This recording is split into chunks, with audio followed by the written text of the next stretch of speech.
یہ سوال ہی نہیں کہ ہم میلاد مناتے ہیں، یہ بتائیے کہ میلاد کیوں نہ منائیں؟ آپ کوئی ایویڈنس ہے ان قرآن کے اندر منع ہے؟ جواب آتا نہیں۔ احادیث مبارکہ میں منع ہے؟ جواب آتا نہیں۔ کیا صحابہ کرام رضوان اللہ تعالی علیہم اجمعین نے منع کیا؟ جواب آتا نہیں۔ بڑی عجیب غریب بات ہے کہ آپ منع کرتے ہیں۔ اچھا جناب یہ دیکھیے کہ میں بڑے سادہ الفاظ میں بتانا چاہوں گا کہ اسلام کیا ہے۔ اسلام 4 چیزوں پہ مشتمل ہے۔ حضور نے جو فرمایا وہ اسلام ہے، حضور نے جو کیا وہ اسلام ہے، اور حضور نے جس سے منع کر دیا وہ اسلام ہے، اور حضور نے جس سے منع نہیں کیا وہ بھی اسلام ہے۔ لہٰذا اگر کوئی آج کسی چیز کو منع کرتا ہے، اس کا مطلب یہ ہے کہ وہ اسلام کے منہ میں اپنی بات ڈال رہا ہے۔ اب نہ اللہ سے بھول ہوئی نہ رسول سے بھول ہوئی، قیامت تک کی ساری ناجائز چیزوں کو قرآن مجید اور احادیث نبویہ میں بڑے بڑے بورڈ لگا دیے گئے کہ these are the prohibited thing, یہ حرام ہے، یہ حرام ہے، یہ حرام ہے، بڑے بڑے بورڈ لگا دیجیے۔ اور دیکھیں طریقہ اور اصول بھی یہی ہے کہ ہر جائز چیز کا نہیں بتایا جاتا۔ مثال کے طور پر اگر آپ کو کہیں جانا ہے تو آپ نے کبھی زندگی میں بورڈ نہیں دیکھا ہوگا کہ الاؤ ہے ادھر آ جائیے، نہیں، یہ کہیں نہیں لکھا ہوگا۔ ناٹ الاؤڈ ہوگا وہاں ضرور لکھا، جہاں ناٹ الاؤڈ ہوگا، پروہیبٹڈ ایریا ہوگا، وہاں پر بورڈ لگا ہوگا کہ یہاں داخلہ منع ہے۔ لہٰذا قرآن و احادیث میں بھی بڑے بڑے بورڈ لگا دیے، یہ حرام، یہ حرام، یہ حرام۔ اور مجھے کہنے دیے ڈاکٹر صاحب، اللہ کا نبی بنیادی طور پر ہر جائز کام کروانے نہیں آتا، بالکل نہیں۔ دراصل اللہ کا نبی ہر ناجائز کام سے روکنے کے لیے آتا ہے۔ اگر جائز کام کی اگر جائز کام کروانے آتا اور جائز کی فہرست بنتی تو قرآن 30 پاروں پہ ہی 30,000 پارے بھی کم پڑ جاتے کہ یہ بھی جائز، یہ بھی جائز، یہ بھی جائز، یہ بھی فہرست، ایک پوری فہرست بن جاتی۔ کہاں تک ہم قرآن حفظ کرتے؟ لہٰذا قرآن کے اندر اللہ کو جو ناپسند چیز ہے ان کا بیان ہے، اللہ کو جو پسند ہے ان کا بیان ہے۔ ہر جائز چیز اللہ کا نبی کروانے نہیں آتا۔ اب اگر بنگلہ دیش کے لوگ رہنے والے اگر پوری زندگی اگر چاول کھاتے اور مچھلی کھاتے، ان سے یہ نہیں پوچھا جائے گا باجرے کی روٹی کیوں نہیں کھائی، تم نے گندم کیوں نہیں کھایا، تم نے فلاں نہیں کیا، نہیں پوچھا جائے گا۔ اگر اسی طرح پاکستان کے رہنے والے مچھلی روزانہ نہ کھائیں تو ان سے نہیں پوچھا جائے گا کہ یہ بھی تو اللہ کی غذا تھی، جائز تھی، تم نے یہ کیوں نہیں کھایا۔ نہیں، ہر جائز چیز اللہ کو مطلوب نہیں ہے، اللہ کو مطلوب یہ ہے کہ ہر ناجائز کام سے روکا جائے۔ لہٰذا اللہ کے پیارے حبیب نے قیامت تک کی ساری ناجائز چیزوں سے منع کر دیا، نہ اللہ سے بھول ہوئی معاذ اللہ، نہ رسول سے بھول ہوئی، دین مکمل ہو گیا۔ اب اگر کوئی یہ کہتا ہے کہ یہ ناجائز، یہ بدعت، اس کا مطلب یہ ہے کہ کیا تجھ پر وحی نازل ہو گئی؟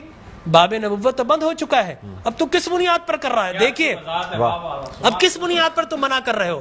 اور میں آپ کو بتاؤں ڈاکٹر صاحب، یہ دین کا مسلمہ اصول ہے کہ کسی چیز کے جواز کے لیے کوئی ضعیف حدیث بھی کافی ہے، لیکن کسی چیز کے حرام یا بدعت ہونے کے لیے قرآن اور احادیث کی نص قطعی چاہیے آپ کو، اور حدیث متواترہ چاہیے، اس کے بغیر آپ کسی چیز کو حرام نہیں کر سکتے، اس لیے کہ اسلام گلا گھونٹنے کے لیے نہیں آیا، اسلام تو راحتیں دینے کے لیے آیا ہے۔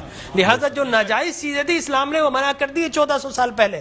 اب اگر کوئی کہتا ہے کہ جناب آپ میلاد کیوں مناتے ہیں، تو میں کہتا ہوں یہ سوال ہی نہیں، بڑے احمق لوگ ہیں جو جائز کی دلیل مانگ رہے ہیں۔ ارے بھائی دلیل تو ناجائز کی ہوتی ہے، لہٰذا آپ ناجائز کی دلیل دیجئے کہ قرآن میں منع کیا کہ احادیث میں، بلکہ اب میں یہ کہتا ہوں اس بات کے بعد آپ قرآن پڑھیے، اللہ تبارک و تعالی نے 5 نبیوں کا میلاد قرآن میں بیان کیا ہے۔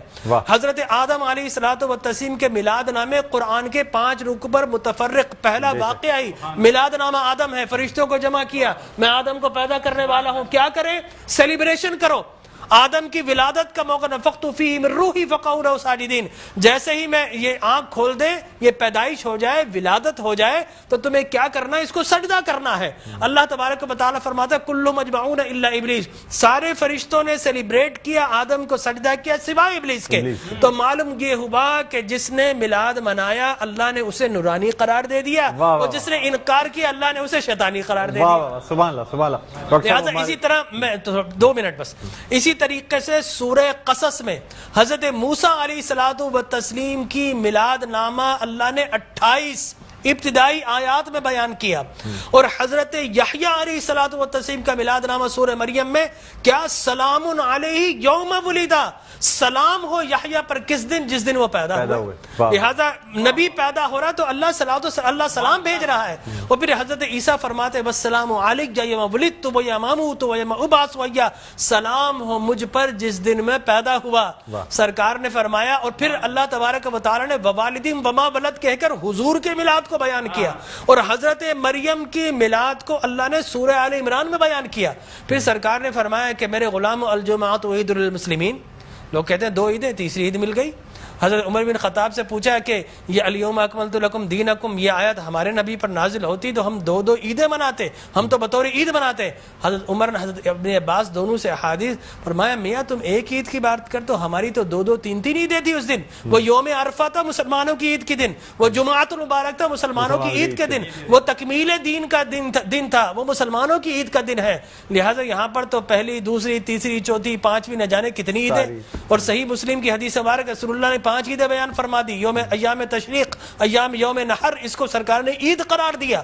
لہٰذا معلوم یہ ہوا کہ سرکار دو عالم. اور پھر میں عرض کر رہا تھا کہ آدم پیدا ہوئے، فرمایا الجمعۃ عید للمسلمین، جمعہ مسلمانوں کی عید کا دن. فرمایا رسول اللہ کیوں؟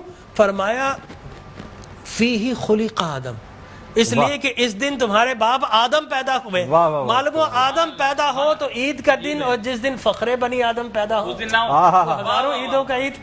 یہ عید بھی ہے اور یقینی طور پر جشن بھی ہے. دیکھیے حضرت عیسیٰ ابن مریم علیہ الصلوۃ والتسلیم پیدا ہوتے نا، اللہ تبارک و تعالی حضرت مریم کے پاس پینے کے لیے کچھ نہیں تھا. اللہ فرماتا وَحُزِّ إِلَيْكِ بِجِذْعِ النَّخْلَةِ تُسَاقِطْ عَلَيْكِ رُطَبًا جَنِيًّا، اے مریم گھبرا مت، اللہ کے میرا نبی آنے والا ہے، اس کی ولادت ہونے والی ہے. یہ سوکھا ہوا درخت ہے، اس کو ہاتھ تو لگا. حضرت مریم جیسے ہی ہاتھ لگاتی ہیں اللہ تبارک و تعالی میلاد عیسیٰ کی خوشی میں اس کو ہرا بھرا کر دیتا ہے، وہ پانی جاری و ساری کر دیتا ہے. تو اللہ تبرک بھی دیتا ہے، اللہ تبارک و تعالی اسے سیلیبریٹ بھی کرتا ہے.